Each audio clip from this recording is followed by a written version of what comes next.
हाथरस हादसे को लेकर कई बातें साफ हो चुकी हैं। अब हाई कोर्ट के रिटायर्ड जज की अगुवाई में जांच कमेटी दूध का दूध और पानी का पानी करेगी, लेकिन सवाल सिर्फ सूरजपाल और उसके सत्संग के आयोजन करने वालों पर नहीं है। सवाल तो उन आला अफसरों पर भी है जिन्होंने ऐसे हादसे की भनक तक नहीं लगने लगी। पुलिस प्रशासन का यह काम होता है कि जहां बड़ी भीड़ जुटती हो वहां आंखें खोलकर नजर रखे, लेकिन ऐसा नहीं हुआ। इसलिए पूछा जा रहा है कि अफसर कहां सो रहे थे।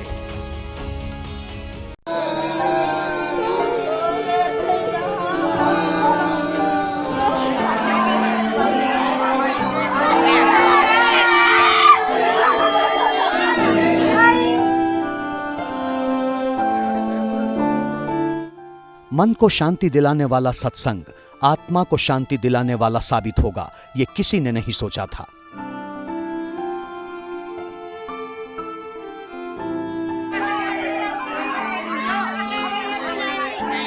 ये किसी ने नहीं सोचा था कि सत्संग में जाना मौत के मुंह में जाना होगा।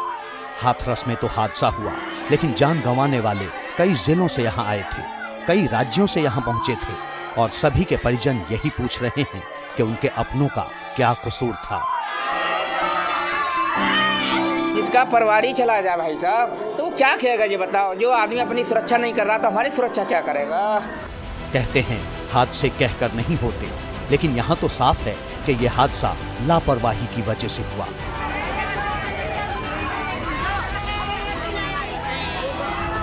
$80,000 कहकर यहाँ 2 लाख लोग जुटाए गए थे, लेकिन मौके पर ना एम्बुलेंस थी, ना फायर ब्रिगेड का इंतजाम, ना अनुमान से कई गुना ज्यादा भीड़ को संभालने के लिए पुलिस कर्मियों की जरूरी तादाद थी, और ना ही पास के अस्पतालों में हर हालात को संभालने की सुविधाएं और इमरजेंसी इंतजाम।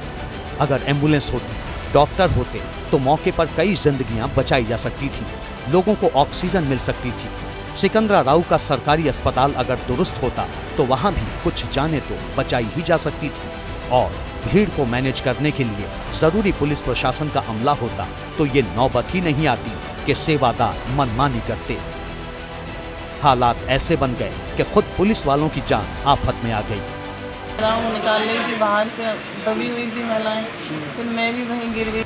हाथरस के सिकंदराराव एसडीएम ने डीएम को हादसे पर जो रिपोर्ट दी है उसमें साफ कहा गया है कि मौके पर 2 लाख से ज्यादा की भीड़ थी।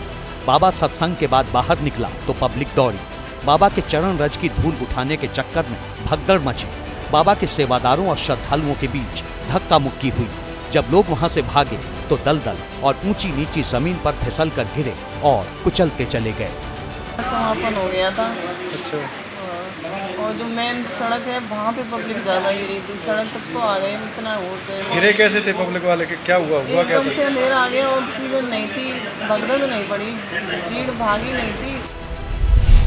एफआईआर में भी कहा गया है कि जीटी रोड के दूसरी ओर करीब 3 मीटर गहरे खेतों में कीचड़ में कुचलती भागती भीड़ को आयोजन समिति और सेवादारों ने डंडों से जबरन रोक दिया, जिससे भीड़ का दबाव बढ़ता चला गया और महिला, बच्चे, पुरुष दबते कुचलते चले गए। लेकिन वजह क्या दम घुटना मान रहे हो?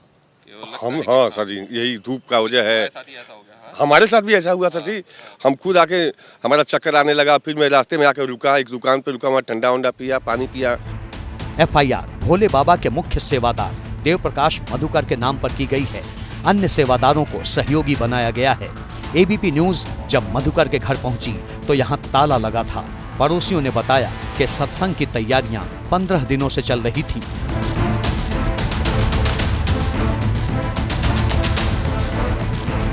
कितनी दिन से, कितने टाइम से ताला बंद है? जी कल से ही बंद है। कल कब? कल सुबह से करीब 10-11 बजे से। 10-11। सारा परिवार क्या सत्संग? परिवार जी गया था सत्संग में। सत्संग तो लौटा नहीं जैसे वहाँ से। यहाँ पे मीटिंग हुई थी इन्हीं के घर पे पलंग पीछे। तो मीटिंग यहीं घर पर हुई थी? घर पे होती है, कभी किसी घर पे कभी किसी घर। अभी यहाँ इस घर पे कितने दिन पहले हुई थी? 10-15 दिन पहले लगातार चली रही है। यहाँ से वहाँ गाड़ियों का आना जाना, वैसे लोग आते जाते हैं। लोग कौन व्यवस्था करी थी इन्होंने। मधुकर से सख्त पूछताछ के बाद ही अब हादसे का पूरा सच सामने आएगा। जैसे ही घड़ी का काटा दोपहर 2:30 पे आए, बबीता जी का दिल सास बहू साजिश के लिए मचल जाए। और ये है इनकी बहू पूरे दिन ऑफिस की टेंशन हो जाए गॉन जब ये करें अपना फेवरेट शो फ्री टाइम पे ऑन। इनकी तरह आप भी देखें अपना फेवरेट शो अपने टाइम पर और डाउनलोड कीजिए एबीपी लाइव ऐप अपने स्मार्ट टीवी पर।